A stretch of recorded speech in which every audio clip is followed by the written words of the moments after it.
Meus irmãos, a paz do Senhor, amém? Amém. Vamos abrir a Sagrada Escritura no primeira epístola de João. Primeira epístola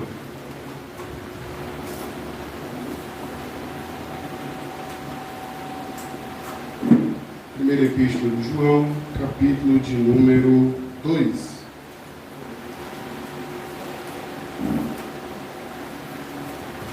A partir do verso 12.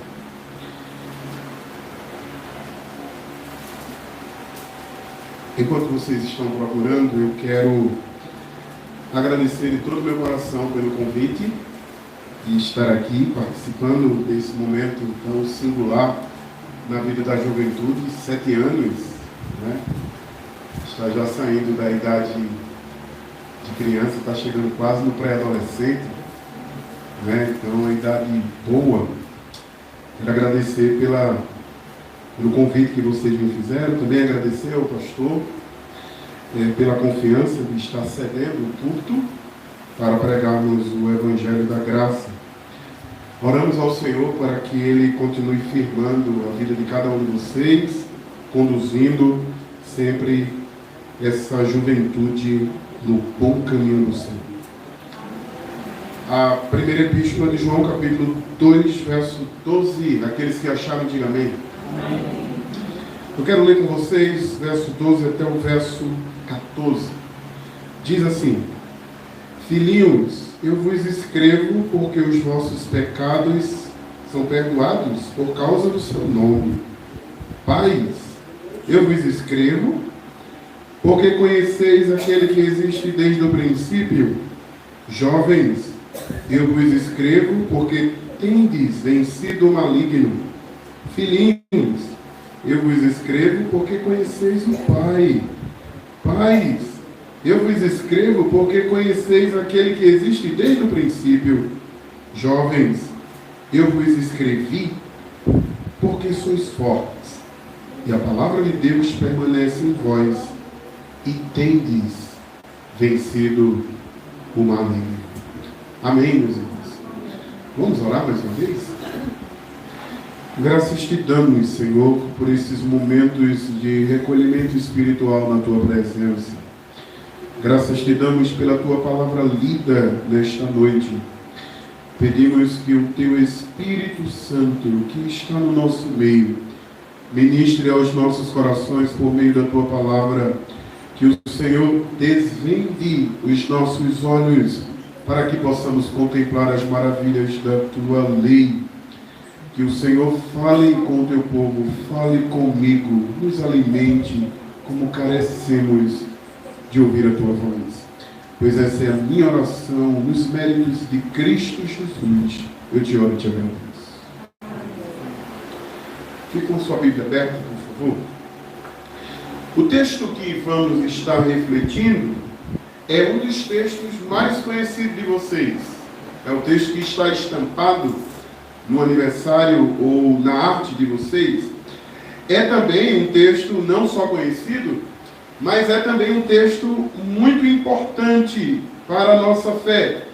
Todavia, eu já preciso dizer de antemão de que esse texto que nós vamos refletir nesta noite, ele não é um texto simples. É preciso entender algumas questões aqui nessa porção, para que a fala do apóstolo São João tenha um significado muito belo nesta noite para os nossos corações. É por isso que eu peguei uma porção maior.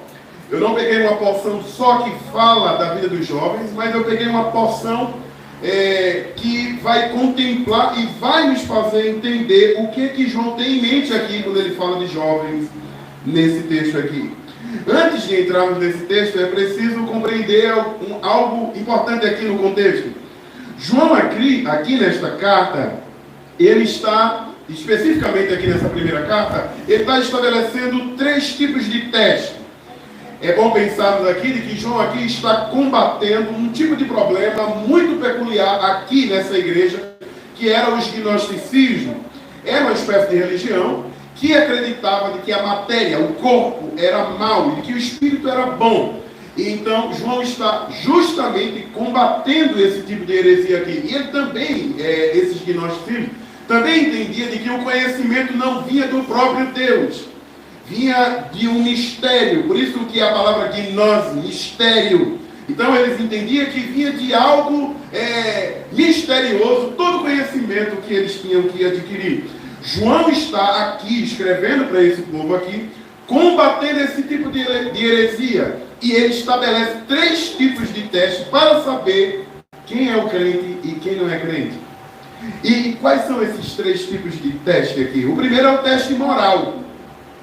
João já começa a sua carta, aqui nessa primeira epístola, falando dos mandamentos do Senhor. Dizendo que os verdadeiros filhos de Deus amam a sua lei, amam os seus mandamentos.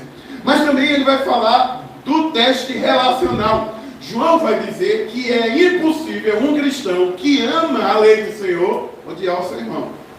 Ele vai dizer, como é que pode uma criatura dizer que ama a Deus e odeia quem? O seu irmão. E ele também vai falar do teste doutrinário. João vem nesse tipo de raciocínio aqui, capítulo 1 e capítulo 2.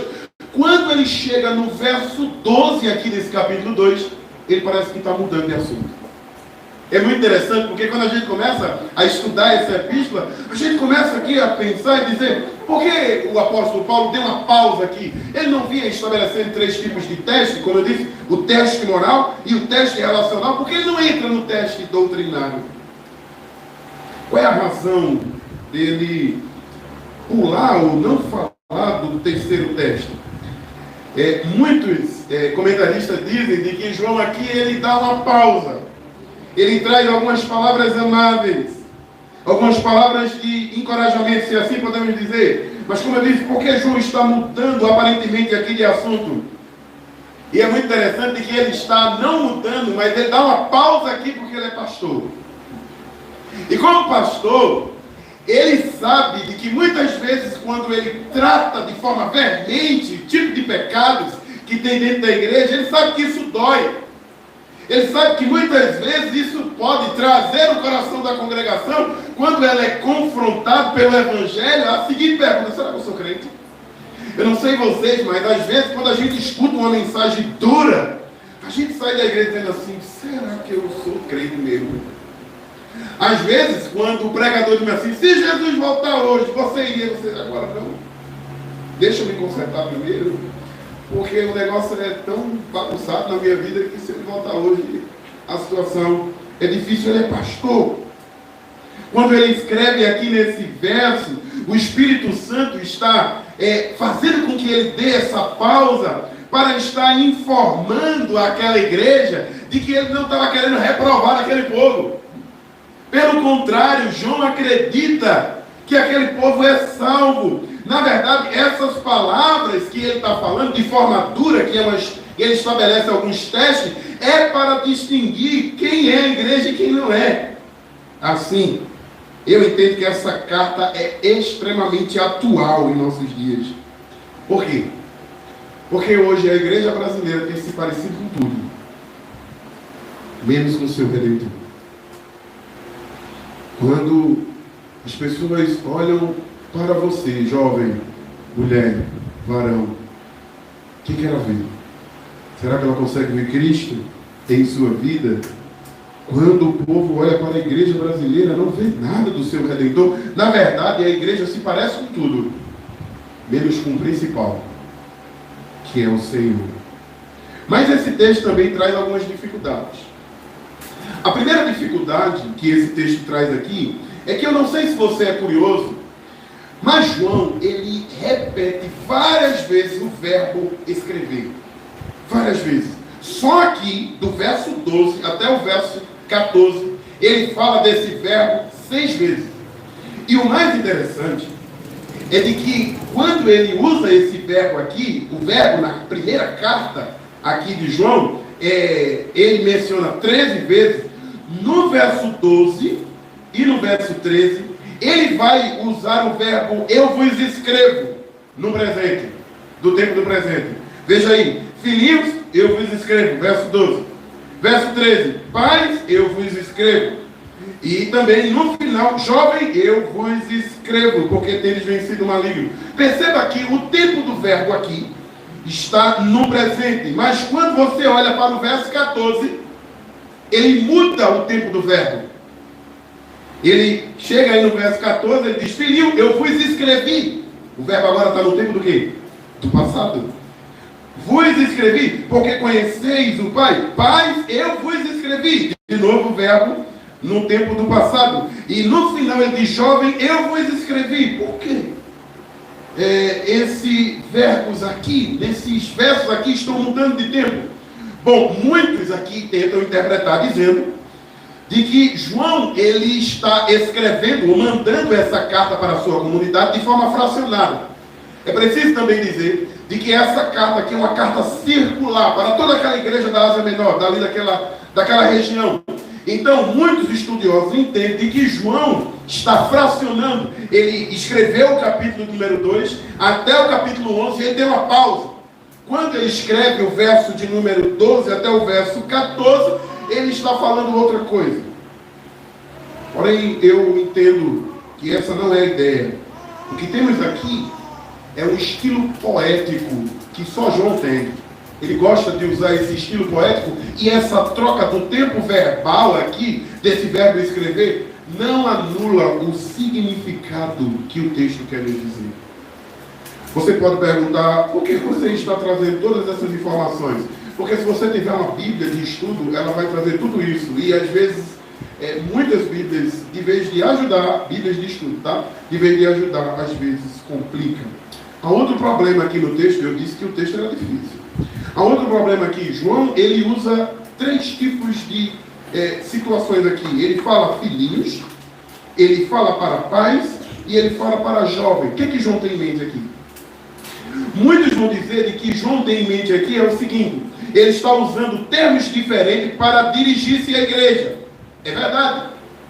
Porque quando ele usa filhinhos, toda a carta ele vai chamar essa igreja de filhinhos. Filhinhos eu vos escrevo. Filhinhos, filhinhos. Ele está direcionando para a igreja. João usa todo o tempo essa palavra para descrever a igreja. Mas não estamos certos sobre pais e filhos. Não estamos certos se ele está classificando pais e pais mesmo e jovens mesmo. A segunda linha de raciocínio é que João está falando de forma literal aqui nesse texto. Quando ele diz filhinhos, muitos comentaristas estão dizendo que ele está falando para crianças. Quando ele diz pais, é porque ele está falando para pais. E quando ele diz jovens, ele está falando para jovens. Terceira linha de raciocínio é que João está usando aqui esse termo aqui para distinguir as classes que existem dentro da igreja. Quando ele usa a classe de filhinhos, é claro, são toda a igreja. Mas quando ele usa a classe de jovens, ele está dizendo que são crentes menos amadurecidos. E quando ele fala de pais, ele está falando de pessoas mais amadurecidas. Essa é a terceira linha de raciocínio. E a quarta é que ele está usando uma analogia para diferenciar a maturidade espiritual da sua congregação. Essa eu gostei. Porque na congregação e na sua igreja, nem todos têm o mesmo nível. Muitos, como diz Paulo aos Coríntios, são bebês na fé. Paulo disse: eu queria falar com vocês de forma adulta, mas vocês são crianças. Paulo não está dizendo que só tem crianças, literalmente, na sua congregação. Ele está dizendo que tem pessoas que não crescem. Não é isso que muitas vezes a gente se depara dentro da igreja? Pessoas que têm 10, 15, 20, 30 anos e não crescem. Não tem maturidade na pessoa bendita de Cristo. Parece que ele está aqui usando uma maturidade espiritual. Filhinhos são aqueles novos convertidos, os pais são os amadurecidos e os jovens são aqueles no meio termo. Mas eu sei que existem jovens que muitas vezes não crescem, estão nesse estágio intermediário, espiritualmente falando. Eu sei também que existem muitos jovens que estão expostos a vários tipos de ataque e não têm o conhecimento que João aqui está querendo ensinar. E por não ter o conhecimento, a sua fé muitas vezes vai sucumbir. Mas o texto diz que os jovens, e a gente vai ver que tipo de jovem é esse, venceram o maligno. Porém, como é possível vencer o maligno? Se muitas vezes, quando a gente olha para dentro da igreja, existem muitos jovens e muitas pessoas dentro da igreja que são levianos, não tem firmeza, não tem base nenhuma para viver para a glória de Deus. Mas aí você pode estar aí no seu banco me perguntando: qual é a linha correta que você vai tomar como base? Bom, eu estou muito inclinado para essa última. Existem vários tipos de maturidade dentro da congregação. Mas também pode ser a terceira, pode ser a segunda. A primeira, eu penso que a segunda não seja literal. João não está falando literalmente, mas é possível que João esteja diagnosticando a espiritualidade que existe na nossa igreja. Mas eu preciso também dizer que devemos ter muito cuidado para não particularizar aqui. Não são só os jovens que são perdoados, não é assim que começa o texto? Filhinhos, eu vos escrevo porque os vossos pecados são perdoados. Se eu literalizar aqui, eu estou dizendo que só as crianças foram perdoadas por Deus. Não. Vocês que estão aqui me escutando, que são adultos, foram perdoados por Deus também. Não são também os jovens que venceram malignos? Todos que estão aqui venceram. Não são os pais que devem ter conhecimento de Deus, mas todos devem. Logo, o que esse texto tem para nos ensinar? Algumas verdades para a nossa fé aqui nesta noite. A primeira verdade que esse texto nos ensina é de que o verdadeiro cristão, preste atenção, o verdadeiro cristão deve ter a plena certeza do perdão divino no seio da sua alma. Eu vou repetir. O verdadeiro cristão, pode ser adulto, pode ser jovem, qualquer tipo de faixa etária, tem que ter a plena certeza do divino perdão no seio da sua alma. Isso está no verso 12 até no verso 14. Especificamente no verso 12: filhinhos, eu vos escrevo porque os vossos pecados são perdoados por causa do meu nome. João está falando toda hora de que a igreja é filhinhos. O que João tem em mente aqui? Ele está querendo dizer: eu não escrevi para vocês para vos condenar, mas para dizer de que o perdão de Deus é uma realidade na vida de vocês. Lembram de Isaías?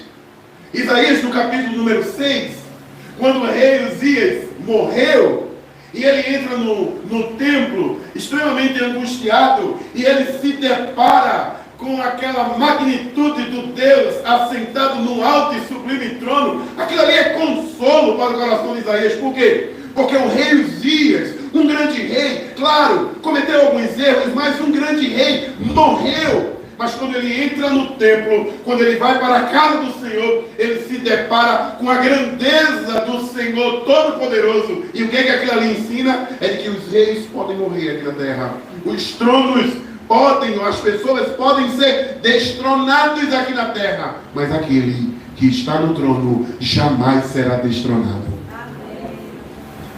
Aquilo ali ensina para Isaías de que o controle do povo de Deus não está sob homens, mas está sobre aquele que está sentado no trono. Ele continua vendo aquela adoração magnífica dos serafins, dizendo: santo, santo, santo, toda a terra está cheia da sua glória. E João, quando olha para aquela adoração, e quando olha para aquele Deus assentado no alto e sublime trono, ele disse: ai de mim, eu estou perdido. Eu vi a grandeza de Deus e Ele vai me fulminar. E o Senhor manda os serafins voando para ele e tocou na sua boca e disse: perdoados estão os teus pecados. Quando o Senhor nos visita no culto, porque quando nós estamos aqui, Ele está presente no culto. Quando Ele nos visita no culto, não é para nos condenar, é para confrontar-nos e perdoar os nossos pecados. Lembra da mulher adúltera? É muito interessante aquele texto, porque quando trouxeram aquela mulher adúltera, o texto vai dizer que pegaram ela no ato do adultério. Mas eu não sei se vocês perceberam, trouxeram só a mulher. Cadê o homem? Ela adulterou sozinho? Ou sozinha? Cadê o homem? Mas trouxeram e disseram a Jesus: a lei de Moisés diz que esse tipo de ato de pecado deve ser punido com pena de morte. Ela deve ser apedrejada. E Jesus curvou-se. Eu vi alguns pregadores falando algumas coisas do tipo assim: Jesus se agachou ali porque não sabia o que dizer. Jesus se curvou ali, começou a escrever e levantou-se e disse: aquele que não tem pecado, que atire a primeira pedra. A ideia é o seguinte: ela pecou, e se vocês pecaram também, quem vai ser o segundo, o terceiro, o quarto? O texto diz que um por um começou a sair.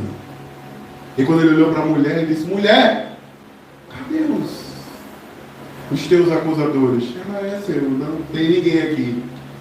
Nem eu estou aqui para te condenar. Vá e não peques mais. Há perdão para os nossos corações, meus irmãos. Há perdão. Aquela mulher experimentou perdão. Lembra de Pedro? Quando ele negou a Cristo 3 vezes, foi-se embora, voltar à sua antiga profissão de pesca. Ele estava pescando e o Senhor apareceu, e ele já tinha jogado a rede várias vezes. E quando ele estava jogando, e eu acho que ele já estava desanimado, porque não vinha peixe nenhum, e o Senhor disse assim: joga ali. E ele jogou, e quando puxou veio vários peixes, e ele não tinha conhecido, ele não tinha percebido, perdão, que era Cristo que disse: joga ele ali. E aí, quando João, o discípulo amado, disse assim: João, ou Pedro, é um mestre. Aí Pedro correu, botou as suas túnicas e foi-se embora comer. Pescaram vários peixes, né? E foi-se embora para a mesa. Eu fico imaginando, né? O povo comendo e aquela expectativa: o que ele vai dizer? O que ele vai dizer? E é muito interessante que Jesus é muito sábio. Jesus poderia confrontar antes do jantar, se assim eu posso dizer. Mas ele disse assim: é melhor confrontar com barriga cheia, né? E o povo ficou com medo ali. Eu fico imaginando, né? Aquele silêncio, aquela solenidade, e todo mundo esperando. O que Jesus vai dizer? E aí Pedro sabia de que Jesus estava ali por causa dele. Ele é o primeiro a sair da mesa. Quando ele sai, Jesus vai atrás dele e disse: Pedro, tu me amas? Olha o verbo. O verbo ali está dizendo: tu me ama com amor agapau, amor perfeito, sem falha. Porque ele disse aos discípulos, quando Jesus disse: olha, hoje você entrega, ele disse: tudinho aí pode te negar. Isso fazia vergonha a todo mundo. Pedro era assim: tudinho aí pode te negar, menos eu. Aí Jesus disse assim: tu lembra do que tu disseste lá atrás? Porque tu pode se esquecer, mas eu não me esqueço. Tu me ama com aquele amor perfeito lá de trás. Aí ele disse assim: tu sabe, Senhor, que eu te amo. Sabe qual foi o tipo de amor que Pedro disse ali? O amor filo. O amor de amigo. Amor imperfeito. E Jesus confronta de novo ele: tu me ama com amor agapau, amor perfeito. Ele disse: Senhor, tu sabes que eu te amo com amor imperfeito. Amor de amigo, amor filo. A terceira vez, o Senhor desce o tempo desse verbo e disse: tu me ama, Pedro, com amor filo, com amor imperfeito, com esse amor aí momentâneo. Ele disse: tu sabes, Senhor, tu sabes que eu sou imperfeito, mas tu sabes que eu te amo. Pedro poderia achar que o Senhor dizendo assim: com esse amor aí, eu não quero você comigo não, saia daqui, vá-se embora. Não, o Senhor disse: é com esse amor que você vai apacentar as minhas ovelhas. Quando Deus se manifesta em nosso meio, não é para nos condenar, é para nos perdoar. Nos perdoar. Quando ele achou que o Senhor iria lhe condenar, o Senhor não lhe condenou. Paulo, quando escreve aos Efésios, diz que ele é rico em misericórdia. Quando João chama esse povo aqui de filhinhos, ele está lembrando de que esse povo é filho. Está lembrando da sua filiação. Escuta isso aqui. Só em Cristo podemos ser chamados de filho. A sua dívida foi paga não só pelos pecados do passado, Mas a sua dívida na cruz do Calvário foi paga pelo pecado do passado, do presente e do futuro. Sabe, o pecado que cometemos ontem, Cristo perdoou. E o pecado que você cometeu hoje, Ele também perdoa. Por isso que Paulo vai dizer aos Romanos de que nenhuma condenação há para aqueles que estão em Cristo Jesus. Note que os pecados são perdoados por causa do nome dele. O texto diz: filhinho, eu vos escrevo porque os vossos pecados são perdoados. E é por causa do seu nome. Aqui o nome de Cristo não é mágico. Não é isso que ele está querendo dizer. E sim, é por aquilo que ele é e por causa da sua obra. O nome de Cristo está vinculado naquilo que ele é. Quando Isaías diz de que ele é Emanuel, o Deus conosco, isso significa dizer de que o nome dele está vinculado com aquilo que ele é. Se ele é Emanuel, o nome dele está também presente.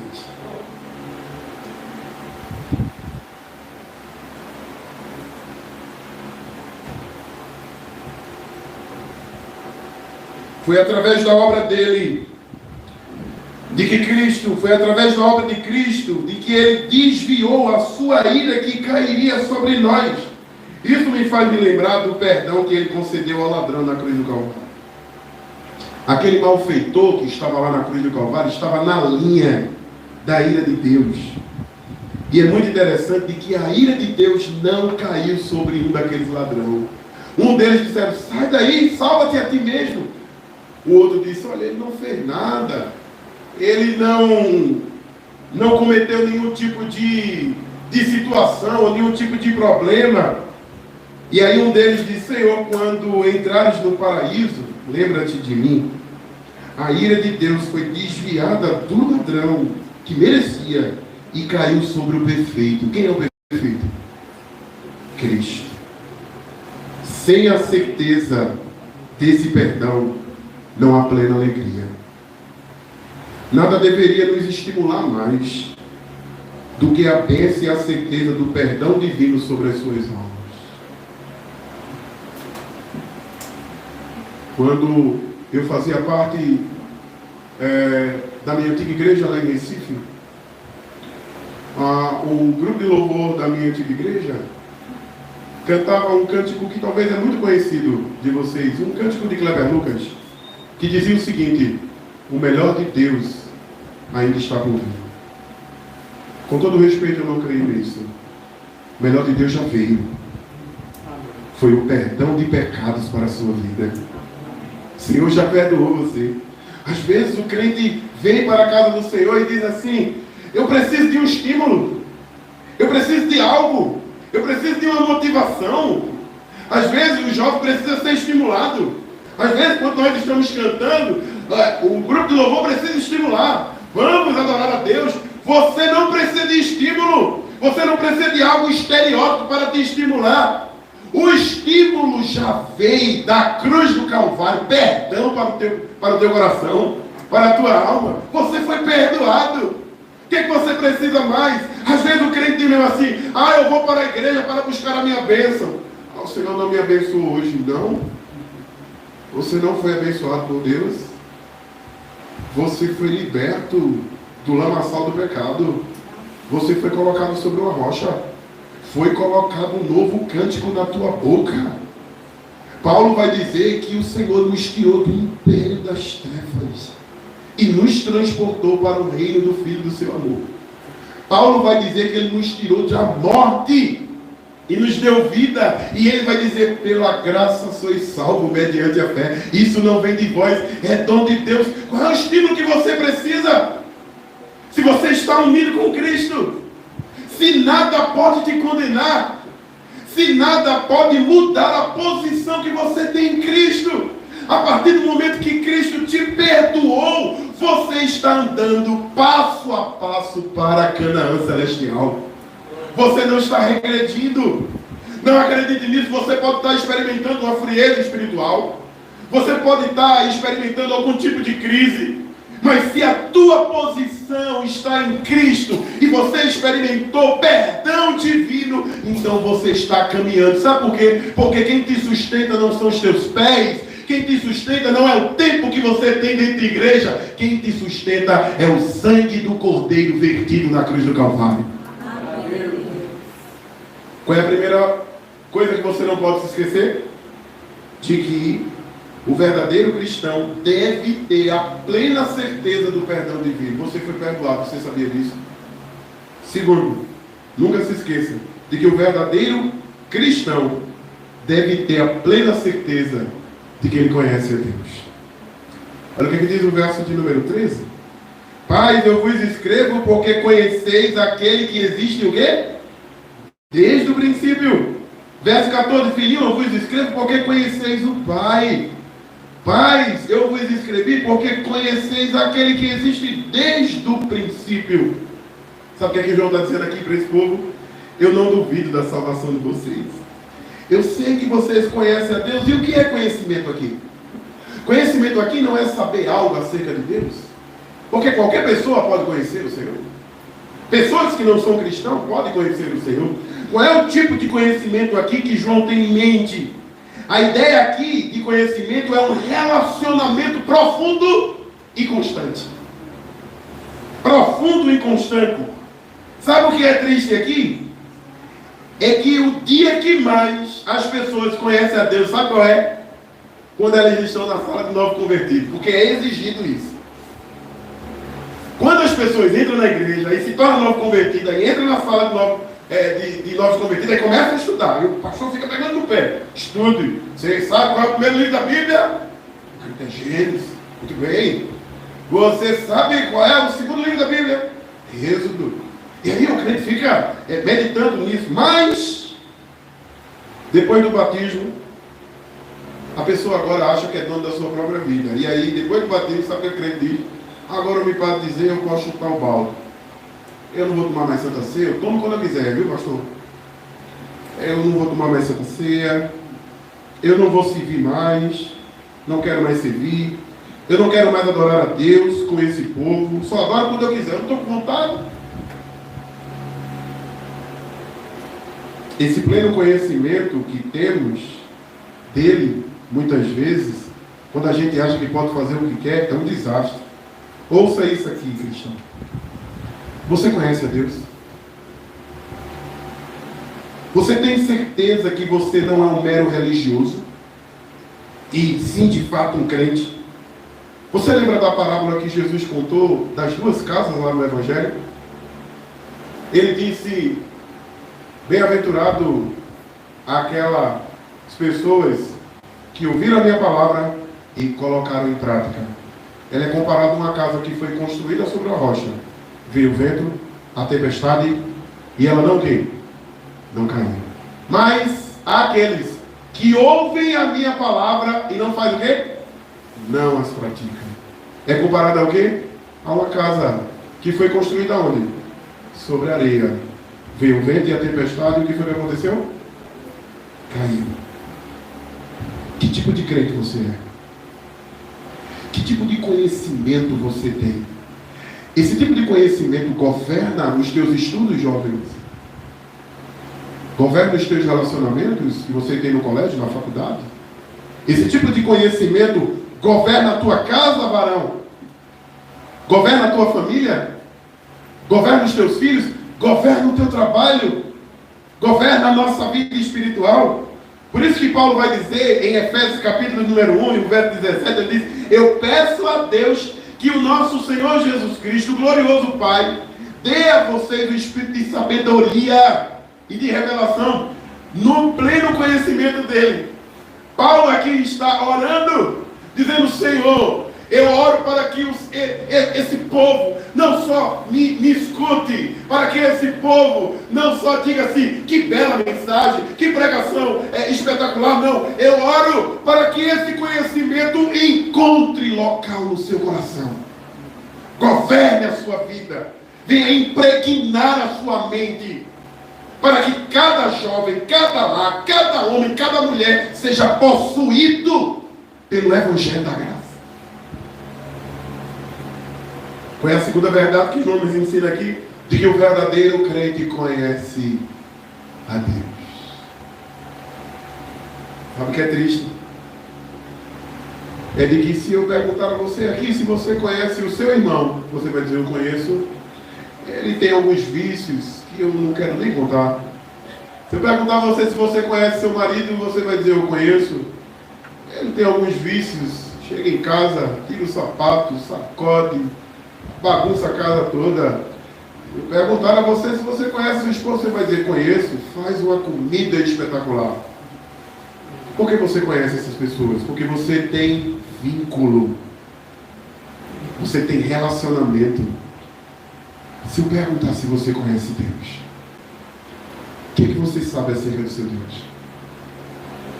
E o que você sabe, isso é fundamental para a sua vida, primordial para a sua vida. O verdadeiro cristão conhece o seu Deus, mas não de forma teórica, de forma prática.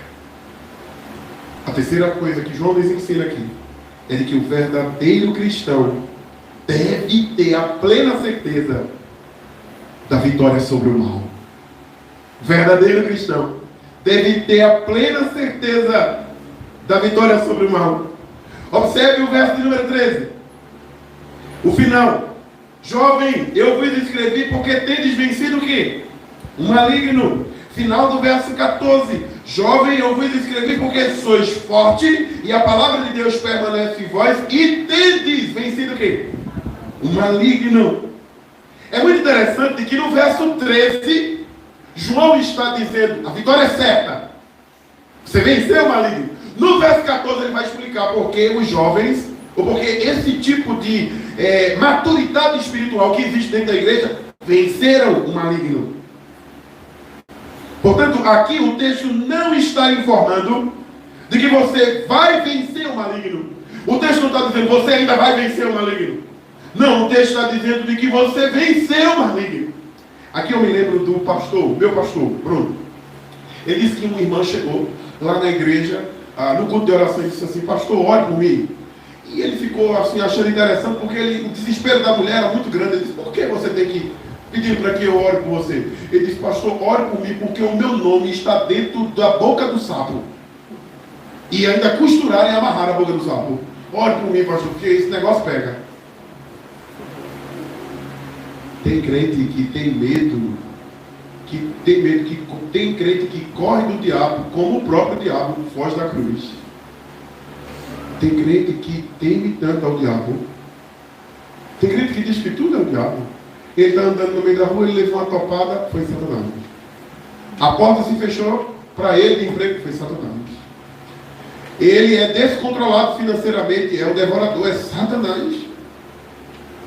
Você precisa entender que quem governa a sua vida não é Satanás.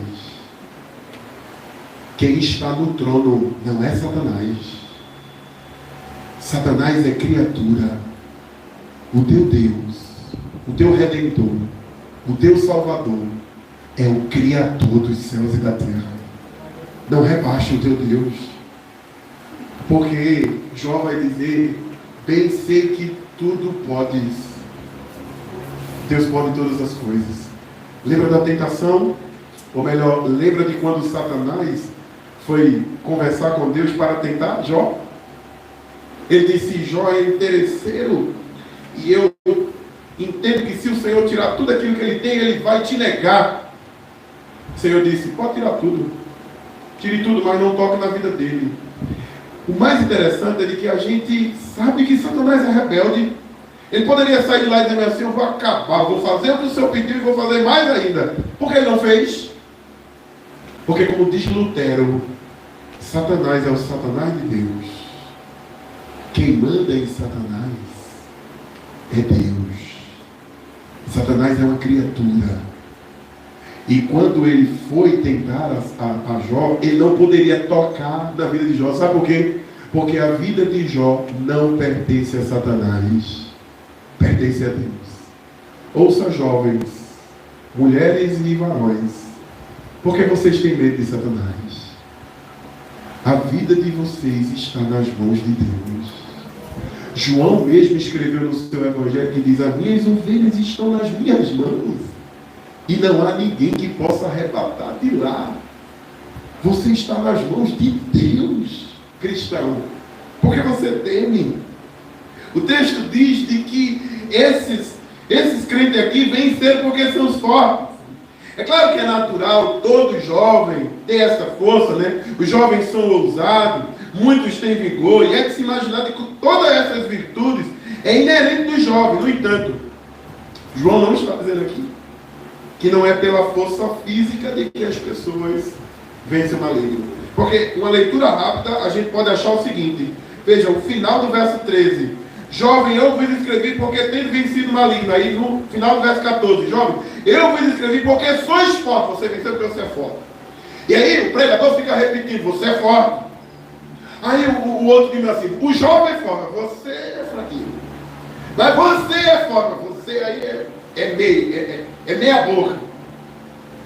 A ideia aqui não é que os jovens vão vencer o maligno pela força física. Porque Isaías descreve um quadro de um jovem muito interessante no capítulo 40. Isaías, capítulo 40, verso 30 ao 31. Olha o que é que Isaías vai descrever. Até os jovens se cansam e ficam exaustos. Os moços tropeçam e caem. Mas aqueles que esperam no Senhor renovarão as suas forças. Voam como águia, correm e não se fadiga, andam e não se cansam. Jovens se cansam. Vamos vencer ou vencemos o maligno não por causa da força que temos, mas por causa da força dele. Por causa dele. O verdadeiro cristão não pode viver por vista. Não pode viver de acordo com a temperatura do ambiente. Às vezes o crente vive pela temperatura do ambiente. Ah, eu sou forte, agora está tudo dando bem, então agora eu vou trabalhar. Ah, eu estou bem com Deus, então agora vai dar tudo certo.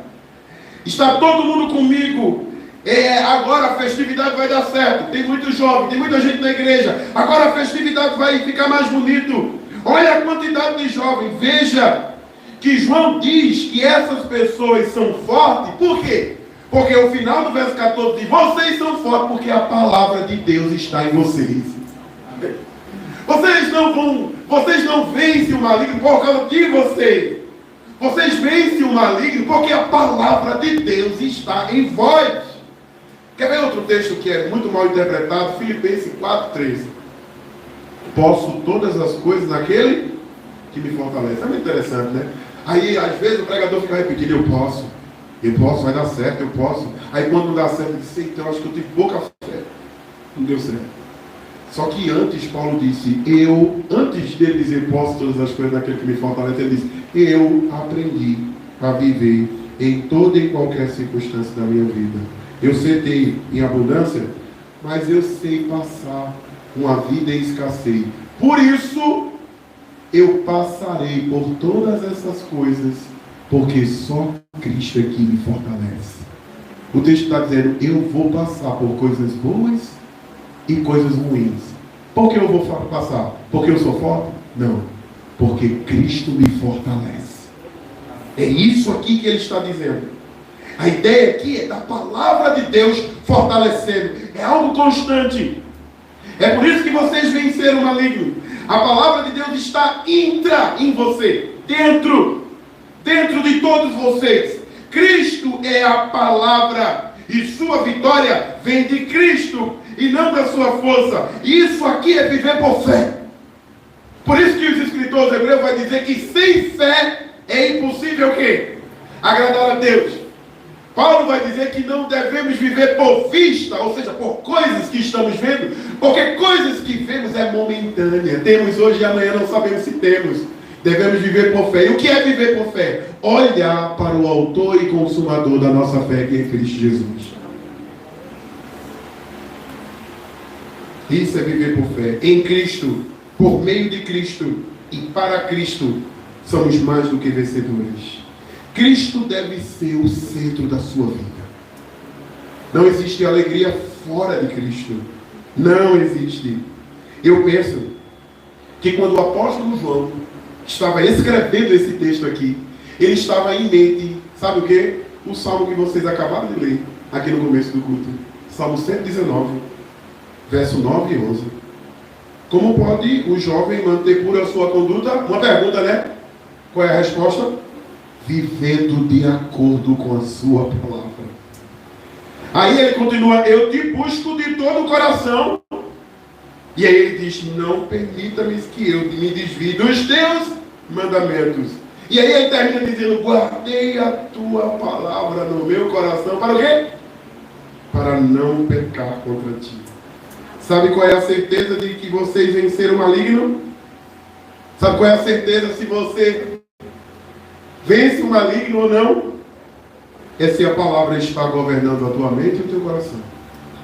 Qual é o lugar que a palavra toma na tua vida? Você não precisa me responder, mas deixa eu fazer uma pergunta aqui. Você lê a palavra de Deus com que frequência? Deixa eu ser mais direto. Você leu a palavra de Deus hoje? Você meditou na palavra de Deus hoje? Porque sem a palavra de Deus, todos nós estamos vulneráveis. Sem a palavra de Deus, todos nós estamos vulneráveis. O pecado, quando a palavra de Deus está na nossa mente, o pecado não é uma pauta amável e importante em nossa vida. Quando a palavra de Deus governa o meu coração, o pecado não pode ser negociado. Eu não posso dizer, eu posso cometer esse pecado aqui, eu posso mentir, o pastor não está vendo. Eu posso fazer coisa errada, ninguém está vendo. Eu posso cometer esse tipo de erro, o pastor não está aqui. Quando a palavra de Deus habita no teu coração, você tem medo de pecar, sabe por quê? Porque você sabe que está na presença daquele que vê. Quando você sair desse culto aqui e chegar na sua casa, você tem que ter a plena convicção de que Deus está lá, vendo você, olhando para você. A gente deve parar de achar de que o Senhor está olhando para a gente com essa capa de crente que a gente tem. Ah, aquela ali é crente, olha, usa paletó, gravata, saia, é bem comportadozinho. Deus disse ao profeta Samuel, vocês estão julgando o que estão fora, eu vejo o que está no coração. Ah, meus irmãos, o Senhor está neste lugar. Se o Senhor olhar para o nosso coração agora, o que é que Ele vê? Ele está aqui. Se Ele olhar para mim e para você agora, o que é que Ele vê? Será que Ele pode perceber que aqui tem verdadeiros adoradores? Será que esse aqui que vos prega vai passar no prumo da supervisão daquele que, segundo João em Apocalipse, tem os olhos como chama de fogo? O pecado não pode ser uma pauta, não pode ser algo amável. As nossas vidas devem estar em Cristo, porque Cristo é a palavra. João começou o seu evangelho dizendo: o verbo, a palavra, se fez carne, habitou entre nós, cheio de graça e de verdade. Vimos a sua glória, a glória do unigênito do Pai. Que Cristo governe as nossas vidas para todo sempre. Mas eu quero concluir para não cansar vocês, dizendo de que Deus deseja que todos vocês, crianças, jovens, adultos, deseja que todos vocês desfrutem da preciosidade do Evangelho da Graça. Sabe o que é que João está dizendo aqui? De que não existe uma igreja só para criança, não existe uma igreja só para jovem, e não existe uma igreja só para adultos. Cristo é o Senhor de todos. Ele é o cabeça da igreja. Quem disse que Ele é o cabeça só dos adultos? Ele é o cabeça dos jovens. Ele é o cabeça das crianças. Quando a gente traz as crianças para ser consagradas, a gente está dizendo o quê? Que as nossas crianças pertencem a quem? As nossas crianças, as nossas famílias, vocês jovens, todos nós que estamos aqui, pertencemos ao Todo-Poderoso, Criador dos céus e da terra. E mesmo que Cristo seja o Senhor de todos, Ele permite que muitas coisas aconteçam dentro da igreja, desagradável. E aqui está acontecendo uma, sabe o que é? Uma heresia que penetrou do gnosticismo dentro da igreja. E João agora começa a escrever e falar de forma dura. Isso é um tipo de provação, e muitas vezes essas provações assaltam a igreja do Senhor. E quando assalta, não é para matar a igreja, porque provação não mata crente. O que mata crente é pecado. Quando Deus permite que a provação assalte essa igreja, é para peneirar qual é o tipo de jovem, qual é o tipo de adulto que existe dentro da igreja. Por isso que não existe vitória sobre o mundo, sobre o pecado, longe de Cristo e da sua palavra. Por isso que muitas vezes as pessoas não suportam a sã doutrina, porque a palavra de Deus mexe na nossa ferida, catuca, tira lá o sandoque, né? Como diz a expressão do povo que é lá de Recife. Tira lá, fica catucando, dói. Mas aquele mesmo Cristo que abre a ferida é aquele que sara com a sua palavra. É aquele que sara. Não existe vitória. Não existe vitória pelo mundo, sobre o pecado ou sobre o diabo sem Cristo. Não existe vitória sem relacionamento com Ele. Não existe vitória sem oração, gente. Não despreze uma vida de oração, por favor. A igreja, nesses últimos dias, tem desprezado terrivelmente uma vida de oração. Não existe jovens, crianças, adultos, famílias. Não existe vitória sem oração, sem adoração, sem amor ao culto, sem amor à palavra dele. Não existe. Talvez você entrou aqui tão fraco, e talvez você está fraco por causa da sua deficiência espiritual, ou melhor dizendo, por causa da sua frieza espiritual. E essa frieza é uma falta de amor para com Ele. Se você entrou aqui fraco, eu tenho uma boa nova para você. Jesus Cristo de Nazaré está neste lugar. E Ele não está aqui para te condenar. Que coisa, não? Não está aqui. Ele está aqui, sabe para quê? Para restaurar a tua vida. Ele está aqui para trazer refrigério para a sua alma. Você deseja essa bênção, jovem? Você deseja ser restaurado pelo Senhor? Você deseja experimentar da restauração do Espírito Santo sobre a sua vida? Você deve se voltar para Cristo.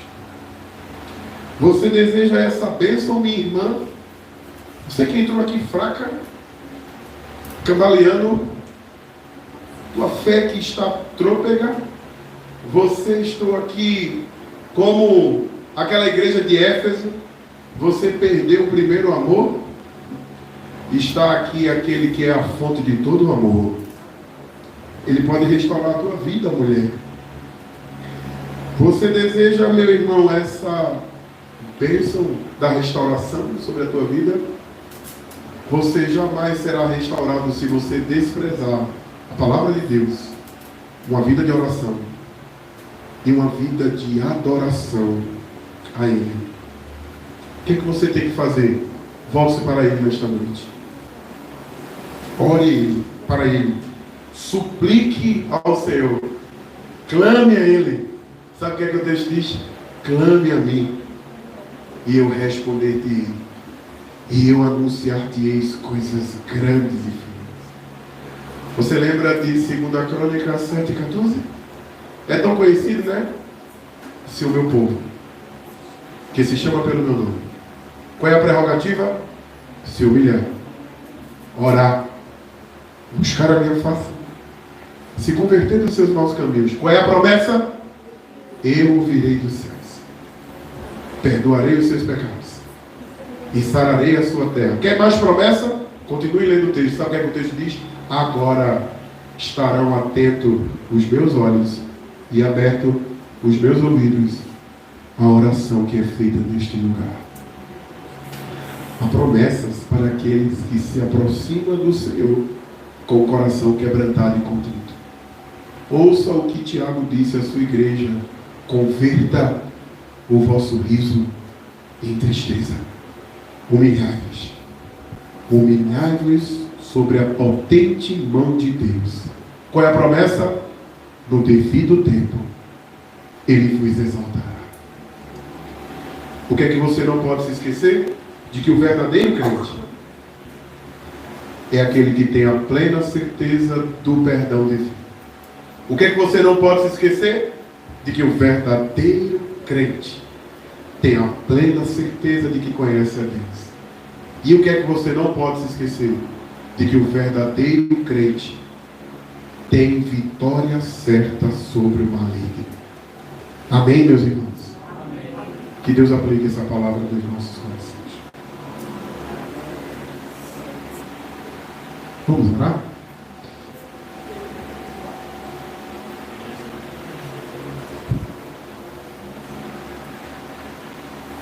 Meu Deus, nós estamos em Tua presença. E nós somos tão pequenos, Senhor. Nós somos tão insignificantes. O Senhor nos sonda, como diz o Salmo de número 139. O Senhor conhece o nosso andar, o nosso falar, o nosso levantar. Nós somos tão inconstantes. Nós ouvimos, lemos a Tua palavra, cantamos, mas o nosso relacionamento contigo é tão pobre, Senhor. Oh Deus, nos leve para perto de Ti.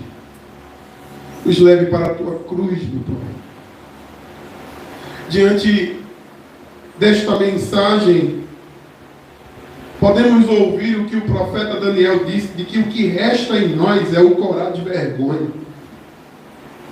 Porque nós somos falhos. Nós somos pecadores. Nós não temos condições, Senhor, muitas vezes, de subir em Tua casa para Te adorar de forma plena. Tantas coisas nos distraem. Tantas coisas tiram a nossa mente.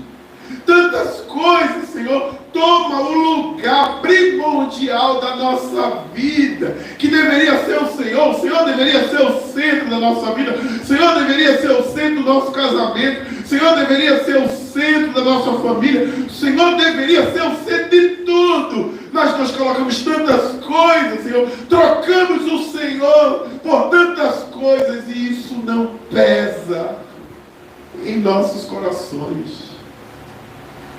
Ó Senhor amado, como diz o salmista, vê se há em mim algum caminho mau e guia-me, Senhor, pelo caminho eterno. Quebrante os nossos corações, nos dê a certeza de que o Senhor nos ama, apesar do nosso pecado, apesar das nossas falhas, apesar das nossas pecaminosidades, apesar das nossas miserabilidades. Dê-me, Senhor Deus, a certeza, a graça, Senhor, de que o Senhor nos ama, de que de fato o Senhor não viu nada, absolutamente nada em nós que te atraísse. Foi o Teu amor e somente o Teu amor sobre nós.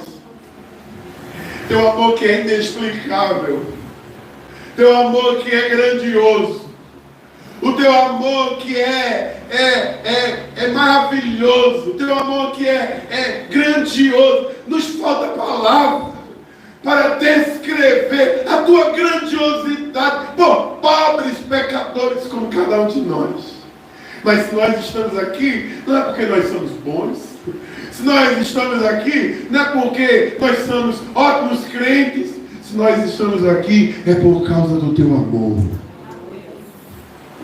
Por causa da Tua graça, por causa das tuas misericórdias. Sim, como o profeta disse, eu quero trazer à memória o que pode me dar a esperança. E ele olhou para as tuas misericórdias e disse: as tuas misericórdias não têm fim. Renovam-se a cada manhã. Aplique, por meio do teu Espírito Santo, essa mensagem primeiramente no meu coração.